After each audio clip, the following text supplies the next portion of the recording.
30 नवंबर 2022 को इंटरनेट की दुनिया में ओपन एआई नाम की एक कंपनी ने अपना सबसे विकसित एआई को लॉन्च किया। यह एक ऐसा टूल था जो आपको किसी भी चीज़ के बारे में शब्दों में बता सकता था। लॉन्च होते ही इसने इंटरनेट की दुनिया में तूफान ला दिया, जिससे गूगल, माइक्रोसॉफ्ट और फेसबुक जैसे विशाल प्लेटफॉर्म भी घबरा गए। मैं बात कर रहा हूँ चैट जीपीटी की, जो एक चैटबॉट, आर्टिकल राइटर होने के साथ साथ कोड राइटर भी है।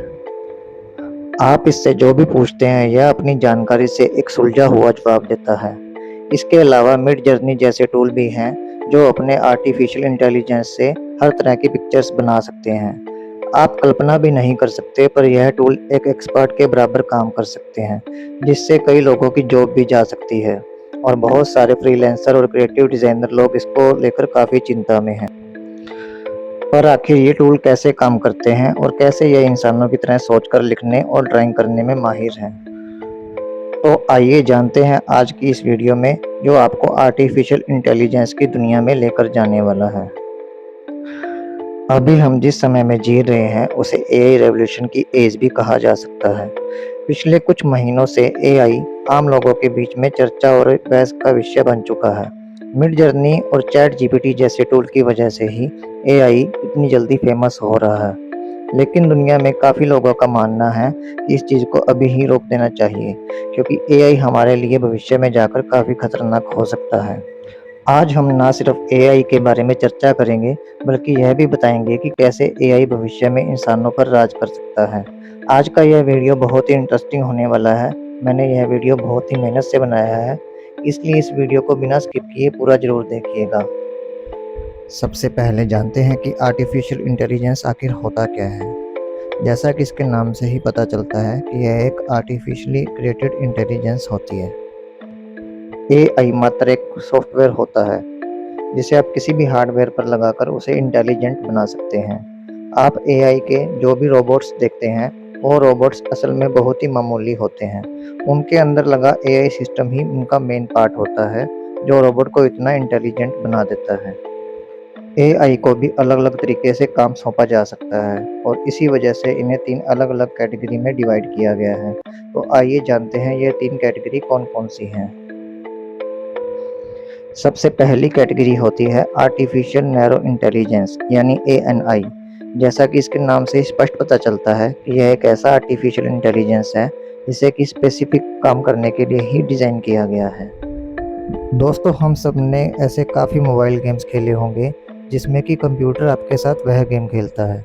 वह असल में नैरो आर्टिफिशियल इंटेलिजेंस होता है। अगर आप एक चेस खेलने वाले एआई को कैरम खेलने के लिए कमांड देंगे तो वह कैरम नहीं खेल पाएगा। इस तरह के एआई से हम इंसानों को कोई खतरा नहीं है, क्योंकि यह बहुत ही छोटे सेक्टर में ही एक्सपर्ट होते हैं। यह बहुत ज़्यादा इंटेलिजेंट तो हो सकते हैं, लेकिन कभी भी अपनी फील्ड से बाहर जाकर यह कुछ भी नहीं कर सकते। इसके बाद आता है एजीआई यानी आर्टिफिशियल जनरल इंटेलिजेंस। यह एक ऐसा एआई सिस्टम है जो इंसानों द्वारा किए जाने वाले लगभग हर काम को बिना किसी ह्यूमन इंटरवेंशन के कर सकता है।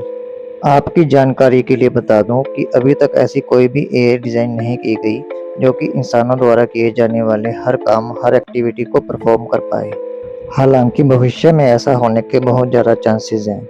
जिस तरीके से चैट जीपीटी ने राइटिंग के ह्यूमन स्किल को मास्टर किया है, वैसे ही भविष्य में आने वाले एआई सिस्टम इंसानों के काफ़ी सारे स्किल्स के मास्टर बन जाएंगे। इस एआई सिस्टम से काफ़ी सारे इंसानों की नौकरी तो जाएगी ही जाएगी, साथ ही साथ इन स्किल्स पर एआई द्वारा रूल करने के काफ़ी चांसेस बढ़ जाएंगे, क्योंकि ऐसा कई बार देखा जा चुका है कि एआई सिस्टम अपनी ही भाषा बनाकर आपस में बातें करने लगते हैं। ये एआई सिस्टम अभी तो हमारे पास नहीं है, लेकिन भविष्य में इनके इंट्रोड्यूस होने के बाद हम इंसानों की काफ़ी सारी परेशानियां बढ़ जाएंगी। आपको यह जानकर हैरानी होगी कि चैट जीपीटी के खिलाफ बहुत सारे राइटर्स ने ऑलरेडी विरोध करना शुरू कर दिया है। उनके मुताबिक इन एआई सिस्टम को बैन कर देना चाहिए, क्योंकि इनसे काफ़ी सारे राइटर्स की नौकरियां जा रही हैं। शायद अभी आपको इनका असर इतना ज़्यादा ना पता चल रहा हो, क्योंकि यह टूल अभी हिंदी भाषा में ठीक से काम नहीं कर पाता, लेकिन इनका असर इंग्लिश स्पीकिंग कंट्रीज़ में बहुत ज़्यादा देखा जा सकता है। इसके बाद आती है एआई की थर्ड और सबसे खतरनाक कैटेगरी, जिसे एएसआई यानी आर्टिफिशियल सुपर इंटेलिजेंस भी कहा जाता है। यह एआई सिस्टम उस लेवल का है जिसका हम अनुमान भी नहीं लगा सकते। एआई इंजीनियर्स के मुताबिक यह एआई ऐसे सवालों को भी सॉल्व कर सकता है जिसके बारे में हम कल्पना भी नहीं कर सकते। अगर इसे पूरी तरह से अकेला छोड़ दिया जाए तो यह न सिर्फ बहुत स्मार्टली फंक्शनिंग करेंगे बल्कि अपनी संख्या और पावर दोनों को भी बढ़ाते चले जाएंगे। यह एक ग्रह से दूसरे ग्रह तक अपने आप को ट्रांसफर तक कर लेंगे। यह सब सुनने में ही डरावना लगता है पर ऐसा होना पॉसिबल है। अब शायद आपके दिमाग में यह सवाल आ सकता है कि कैसे कोई एआई अपने आप को मल्टीप्लैनेटरी बना सकता है। अगर आप थोड़ा सा दिमाग लगाएं तो यह समझना काफ़ी ज़्यादा आसान है। इस लेवल के एआई के पास न सिर्फ बहुत ज़्यादा इंटेलिजेंस होगी बल्कि बहुत ज़्यादा पावर भी होगी।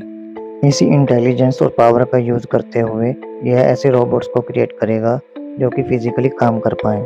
उसके बाद यह 3D प्रिंटर का इस्तेमाल करते हुए बहुत ही आसानी से रॉकेट और उनके पार्ट्स बना लेगा और यह उसी रॉकेट का इस्तेमाल करते हुए दूसरे ग्रहों तक जाने के लिए अपने आप को काबिल बना लेगा।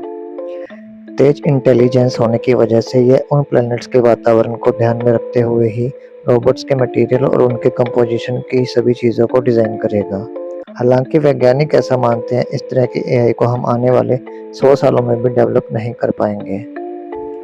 लेकिन जैसे ही इस तरह की एआई डेवलप हो जाएगी उसके बाद से ही हम इंसानों पर खतरा हमेशा मंडराता रहेगा। इनको कंट्रोल करने के लिए हमारे पास कोई भी तरीका नहीं होगा। इसी की वजह से या तो हम इंसानों को इनके साथ लड़ना पड़ेगा या फिर इनके साथ रहकर ही काम करना पड़ेगा। दोनों सिचुएशंस ही काफ़ी ज़्यादा डरावनी लगती है क्योंकि एक तरफ हम इंसान पूरी तरह से ख़त्म हो जाएंगे और दूसरी तरफ इंसान रोबोट्स की गुलामी करते रह जाएंगे। अभी तक यह सब किताबों और साइंस फिक्शन मूवी में ही होता आया था, लेकिन धीरे धीरे अब यह वास्तविकता बन रही है। आपको यह जानकर हैरानी होगी इसी साल टेस्ला कंपनी एक ऐसा रोबोट लॉन्च करने वाली है जो कि इंसानी लेबर द्वारा करने वाले काफ़ी सारे काम बिना किसी ह्यूमन गाइडेंस के कर पाएगा और इसे सबसे पहले टेस्ला की ही फैक्ट्री में इस्तेमाल किया जाएगा जिससे इनकी टेस्टिंग भी हो जाएगी। बाद में इनको डिस्ट्रीब्यूट करने का प्रोसेस शुरू किया जाएगा जिससे यह रोबोट पूरी दुनिया में फैल जाएंगी। यह तो फिर भी भविष्य की बात है। जापान में ऐसे काफ़ी सारे रेस्टोरेंट और होटल हैं जहां पर आपको इंसानी वेटर नहीं बल्कि रोबोटिक्स वेटर मिलते हैं। इन्हें भी आर्टिफिशियल इंटेलिजेंस सिस्टम के द्वारा ही बनाया गया है जिससे कि ये सभी तरह के काम और प्रोसेस बिना किसी गलती के कर पाते हैं और ग्राहक की बात को समझकर उनसे ऑर्डर लेकर उनके ऑर्डर को प्रोसेस कर पाते हैं। एआई के काफ़ी सारे अलग-अलग और एडवांस अवतार होते हैं जिनमें से एक अवतार है मशीन लर्निंग। इसमें एआई पैटर्न्स को रिकॉग्नाइज करके प्रेडिक्शन और डिसीजन लेता है जिससे वह पूरी तरह से सेल्फ डिपेंडेंट बन जाता है। यूट्यूब की एल्गोरिदम में भी मशीन लर्निंग का इस्तेमाल किया गया है, लेकिन यह मशीन लर्निंग बहुत ही बेसिक और शुरुआती लेवल की है। आपने यह बात नोटिस की होगी कि आप जिस भी यूट्यूबर के वीडियोस ज़्यादा देखते हैं आपके होम स्क्रीन पर वही या उससे रिलेटेड वीडियोस ही दिखाई देते हैं। यह एआई करता है, वह आपके इंटरेस्ट और व्यूइंग एक्टिविटी को नोट करता है और उसी के हिसाब से ही आपको वीडियो रेकमेंड करता है। अगर किसी तरीके से एआई को हाई लेवल की मशीन लर्निंग सिखा दी जाए तो वह बहुत ही आसानी से इंसानों को कंट्रोल कर सकता है। इसकी शुरुआत तो सोशल मीडिया से हो ही चुकी है। सोशल मीडिया कंपनीज ने अपने अपने एआई को इस तरह से डिज़ाइन किया हुआ है कि आप उनके ऐप को छोड़कर ना जाएं। यही कारण है कि आप सोशल मीडिया पर कई घंटे बिता देते हैं। एआई आपके दिमाग को कंट्रोल करने का टारगेट रखता है। यह आपको ऐसे कंटेंट रेकमेंड करता है जिससे आपके दिमाग में डोपामाइन और नोरिपाइनफ्रिन नाम की केमिकल रिलीज होती है। डोपामाइन आपको किसी भी चीज़ से एडिक्ट होने देता है और नोरिपाइनफ्रिन आपकी अटेंशन को मैनेज करता है। सोशल मीडिया को यूज़ करने की वजह से ही आपके दिमाग में इन दोनों केमिकल की मात्रा बढ़ जाती है जिसकी वजह से आप उस पर घंटों बिता देते हैं। फिलहाल तो इन चीज़ों को इंसानी इंजीनियर्स के द्वारा ही कंट्रोल किया जा रहा है, लेकिन वह समय दूर नहीं जब इन सब चीज़ों का कंट्रोल भी पूरी तरह से एआई के पास होगा। तो सोचिए कि आपको अभी सोशल मीडिया से दूर रहना इतना ज़्यादा मुश्किल लगता है, पर जब एआई इनको कंट्रोल करने लगेगा तब आपका क्या होगा। इस मशीन लर्निंग का एक और एडवांस वर्जन है न्यूरल नेटवर्क। इस वर्जन में एआई और भी बेहतर तरीके से काम कर सकता है।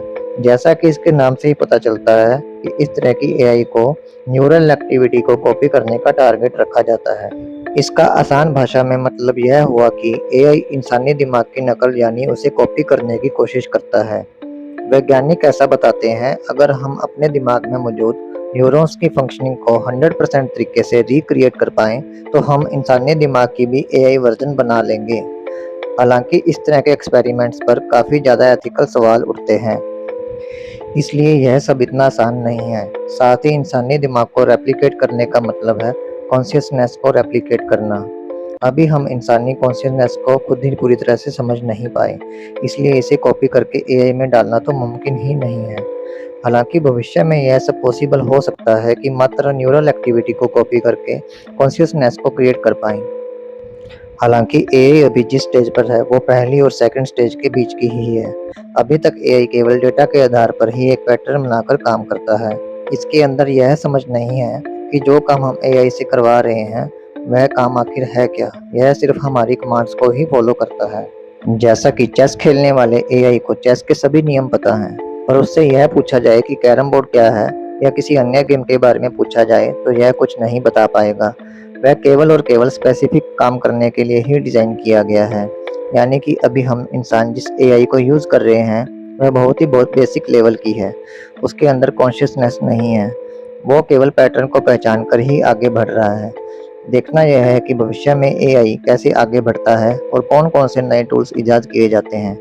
लेकिन जिस हिसाब से एआई बढ़ रहा है, उस हिसाब से हम इंसानों का अंत बहुत ही ज़्यादा नज़दीक हो सकता है। अगर machine learning, neural network, ASI मिलकर काम करने लगते हैं तो हम इंसानों के सिर पर खतरा मंडराने लगेगा। जिस तरह से आज हम अपनी इंटेलिजेंस का फ़ायदा उठाकर बाकी जानवरों को अपने कंट्रोल में रखते हैं, वैसे ही भविष्य में इंसानों की जगह एआई होगा और जानवरों की जगह हम इंसान होंगे। एआई को हाई लेवल पर डेवलप करना एक ऐसी गलती हो सकती है जिसे सुधारने का शायद हमें कोई मौका नहीं मिलेगा। धीरे धीरे इनका लेवल ऊपर ही बढ़ता जाएगा और अगर इस चीज़ को रोका नहीं गया तो हम इंसानों के लिए बहुत ही खतरनाक हो सकता है। तो दोस्तों, यह थी हमारी आज की वीडियो। आशा करता हूँ आपको यह वीडियो पसंद आई होगी। आगे भी आपके लिए ऐसी ही जानकारियों से भरी वीडियोस लाते रहेंगे। हमारे वीडियोस की नोटिफिकेशन पाने के लिए हमारे चैनल को सब्सक्राइब करें, लाइक करें और शेयर करें।